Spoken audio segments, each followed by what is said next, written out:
So here's a question for the day. Can you call a truce with porn? You know, like make a peace treaty. You stay in your corner, I'll stay in mine. You stay in your lane, I'll stay in mine. I'll make peace with you at some level in my life. Today we talk about that topic, calling a truce with porn. A problem, or is it possible? Welcome aboard. Guys ready?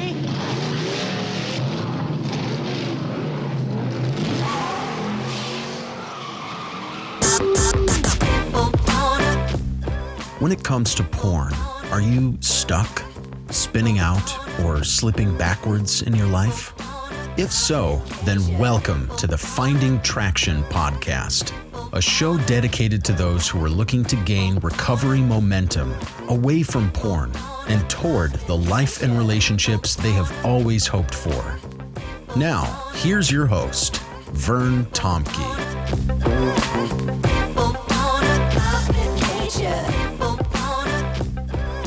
Well, before we get into this idea of a truce with porn, let me just update you on a couple of resources on my webpage, bandofbrothers.care. And if you go on there, you can sign up and get a number of different documents and worksheets that I think would be of real help for you. For example, those worksheets, one of the things we do is track through different seasons of a man's life, different seasons in terms of ages and some of the challenges you face and how porn basically it tempts you, it reaches out to you. And there's a number of other resources on there that could be helpful for you. I want to encourage you to check that out. Again, that's on the website, bandofbrothers.care. And also on that website, you'll get information around the Finding Traction course, how to sign up for that, or how to order that course, the 52-week video course, or how to connect with me in terms of just getting together with me, maybe hearing a bit more of my story. I do Zoom calls with guys all the time and just see if I can be of help in their recovery. So you can connect with me at bandofbrothers.care@gmail.com. Okay, so let's get back to that question. Is it possible to call a truce with porn? To make a peace treaty with it, so to speak? Well, to set the stage, let's turn a second to the current geopolitical solution in Ukraine. I'd love to think, as if you weren't listening to this currently and going back, that this situation would be resolved. But at this point, it's certainly not. And I have been following pretty closely the war between Russia and Ukraine. And now, from the way I see it, and pretty much the rest of the world sees it, Russia invaded Ukraine and took over the Crimean Peninsula back in 2014, so around 8 years ago. You know, Russia essentially said, well, thank you, but that's actually ours. Finders keepers. Yeah, sure, it was part of a treaty way back in Stalin's day, but we don't really buy that anymore, and we want that peninsula. So the Crimean Peninsula was basically invaded by Russia, and Russia has occupied that ever since 2014. Many people said, well, maybe Ukraine just needs to accept that, call some sort of truce, make a peace treaty and say, okay, fine, let's just keep the peace. You can have the Crimean Peninsula. And then Russia said, well, the eastern part of Ukraine, the part with a lot of Russian speakers, well, they want to be a part of Russia too. And we think they need to be protected. So we're going to go in and help them. And really that should be ours too, right? Because there's a lot of Russian speakers there. And so the Donetsk region, the Donbass, some of those areas, the eastern part of Ukraine, which is next to Russia. And then, of course, last year, Russia invaded the north part of Ukraine, attempting to take the capital of Kyiv and install a different set of leaders. Now, that was unsuccessful. And more recently, of course, Ukraine has been fighting back pretty successfully and taking back parts of what Russia had successfully taken in their initial invasion. And now some people are starting to ask, can we just end this fighting?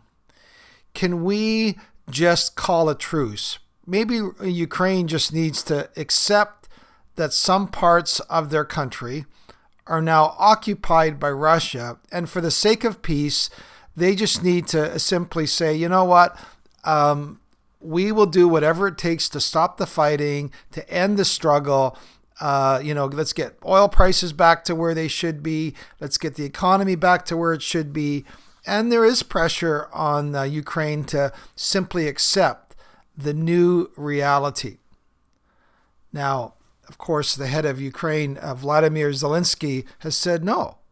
He says Russia won't be happy with what they have. Once things have died down, they will just then seek to take another part of our country.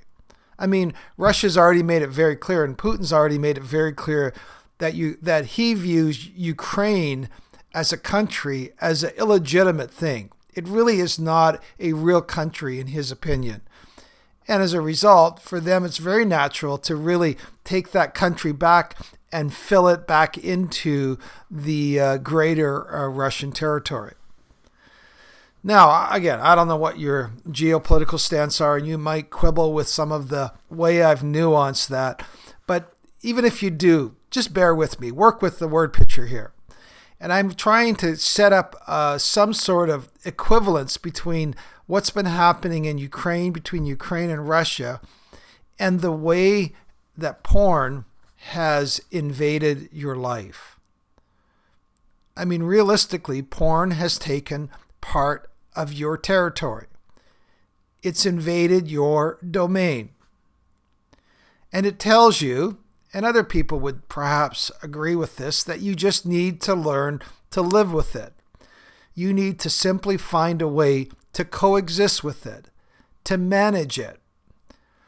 Now, most people, wouldn't say, well, I don't mean by just surrendering, waving a white flag where you just let porn have total and complete control over your life. Of course, I don't mean that.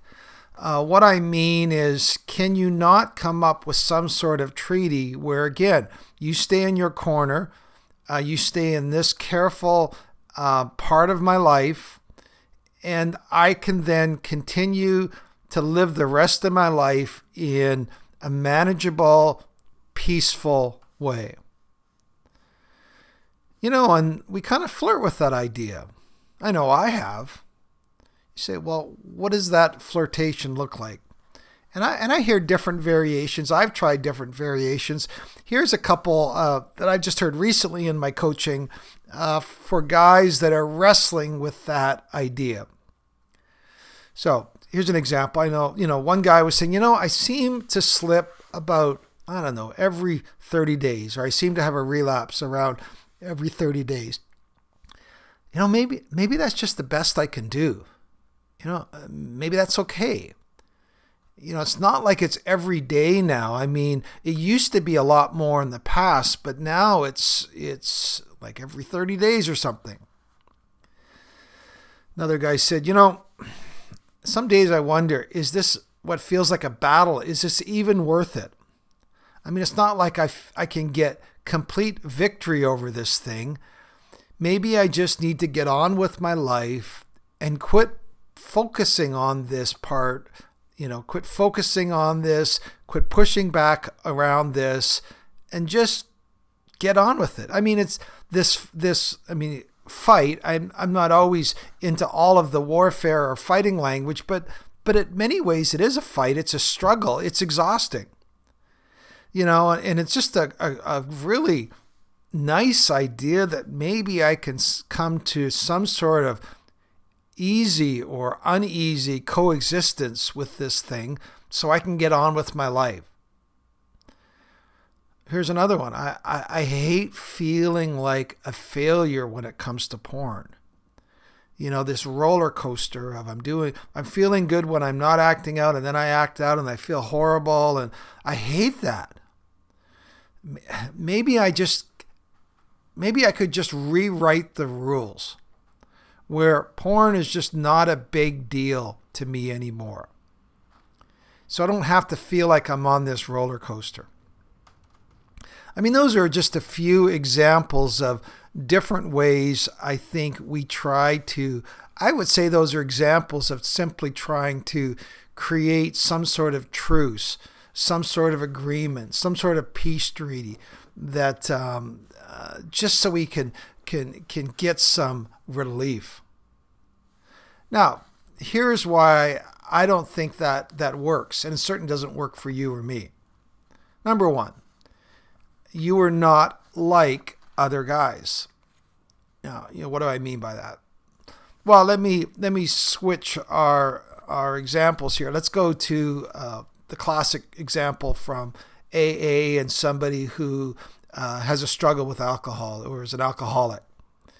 And you go, and somebody who is a problem drinker, they may look around and go, I mean, most guys, can stop after work and have a beer with their mates and on the way home from work. Well, why can't I do that? And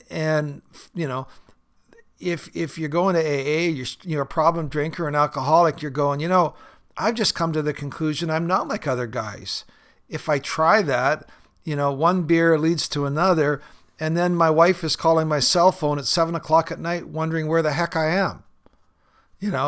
Then I have to lie and tell her I'm working, late at work, or I got, something happened, and then I tell her the truth and she's exceptionally pissed off at me or whatever it is, right? And you just get to the point where you go, I guess when it comes to drinking, I'm not like other guys. And I would say in the same way, around this whole area of unmanageable sexual behaviors, you're not like other guys. Things like porn or related behaviors have gained such a stronghold in your life that allowing it in or accepting the reality of porn in your life quickly takes you back to where you were before, to the lowest level you were before, and then some. So you can't, now I'm not saying anybody can successfully look at porn. That's not my point. My point is, the destructive effect it has on your life and how quickly you end up back there and all of the effects it has on your life. In that sense, you're not like other guys. So that's the first reason why I think this whole idea of trying to coexist or call a truce or a peace treaty doesn't work for us. Here's the second thing. Our struggle with things like porn is progressive. But here's the challenge with progressive dynamics. They progress, but when they start, you never feel their full effects at the beginning. When you start scratching, scratching the porn itch just a little bit, you go, well, this doesn't really hurt in the large sense. It's not like I'm having big immediate consequences on my life. And chances are, when you started down this journey, you didn't know where you're going to end up. You didn't know how much this thing was going to affect your life. It was just something you dabbled with, something you played with.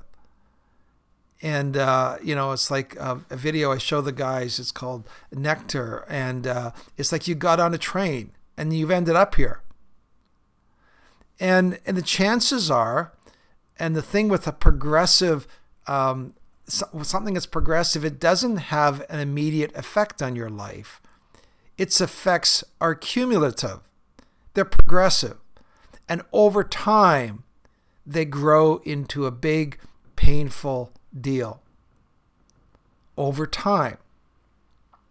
There's for guys that are familiar with the book of James, from a Christian tradition, the book of James talks about this as when sin has fully grown, it leads to death, right? So in that metaphor, it's the same idea. It's only when it's fully grown do you experience painful consequences, not when you start out. That's the whole idea of progressive. There's a kind of a funny Arab saying that says this. It says, don't allow a camel's nose inside the tent. Because if you allow just the camel's nose inside the tent, sooner or later the camel will push its whole way into the tent, and before you know it, you'll be sharing your tent with a camel. I can't imagine that camels make good roommates. Or here's a physiological example. Let's say you have a checkup and your doctor or he refers you to an oncologist, and the oncologist tells you that you have a cancerous malignant tumor. You don't ask the doctor, but is it small? Or say to him, well, I feel like I'm doing okay. I think I can live with this.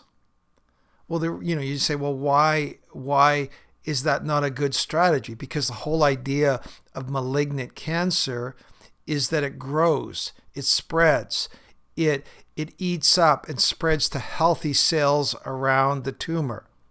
It's progressive. So the challenge of just saying, well, I'm going to make a treaty with something is you can't, because of its negative progressive effects on your life.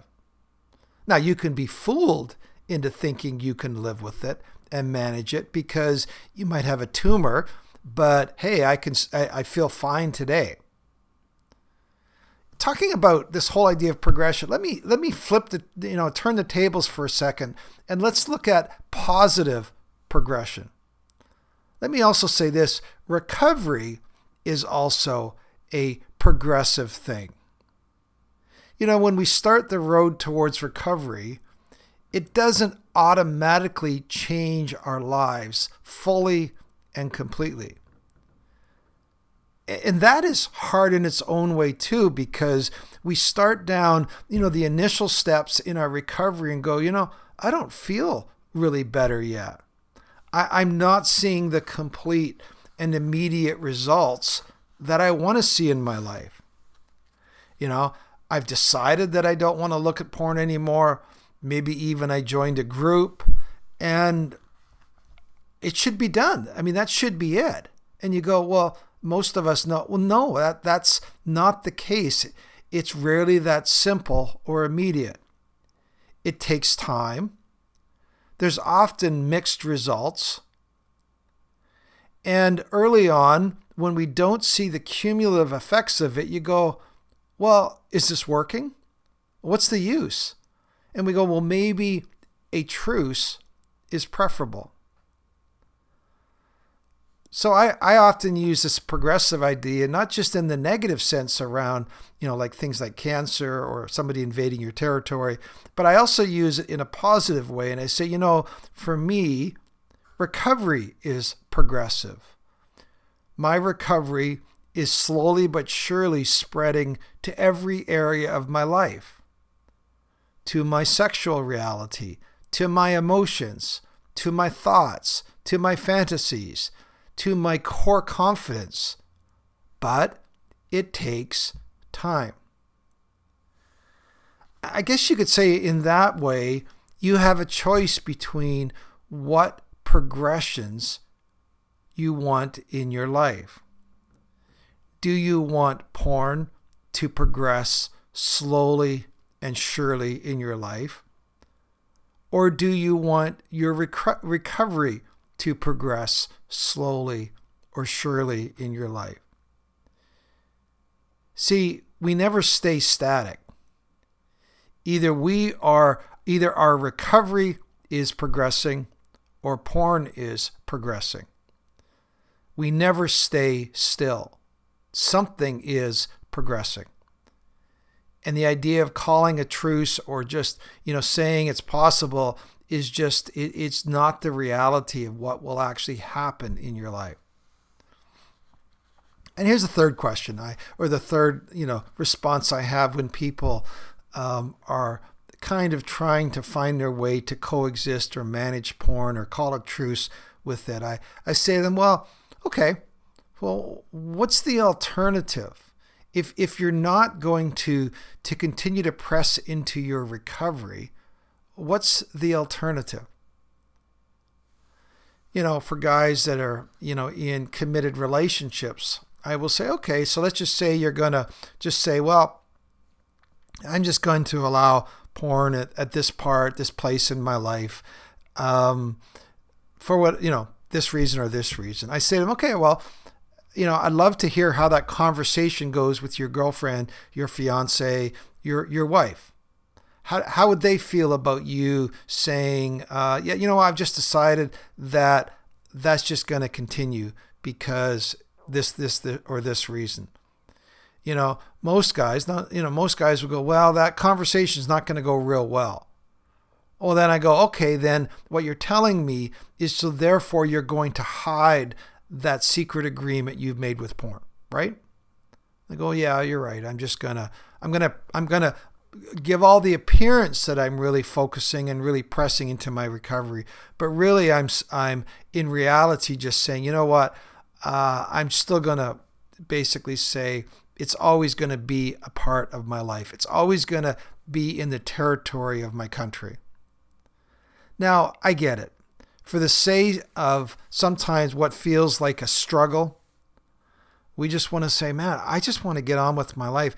Can't I just, and if it means just accepting that some of these things are here, maybe that's a better solution. But it's not. In that way, we are in a battle. There is a progressive invasion of our life. I guess I'm saying, if you go that route, I really believe that you will find yourself losing bits of territory in your life over and over and over again, till there's not a whole lot of part of an area of your country where you feel is free and you can live without fear. So I would say to people, then choose what you want to progress in your life. Choose your progression. So I guess the next time you are, maybe trying on the idea of calling a truce or a peace treaty with porn, I guess I would just remember this question. Again, what is the sort of man you're wanting to become? And what do you want to see grow and progress in your life? So here's towards moving again, it's movement, right? Towards growing healthier and stronger and having the sort of life and relationships you dream about. Till next time, God bless.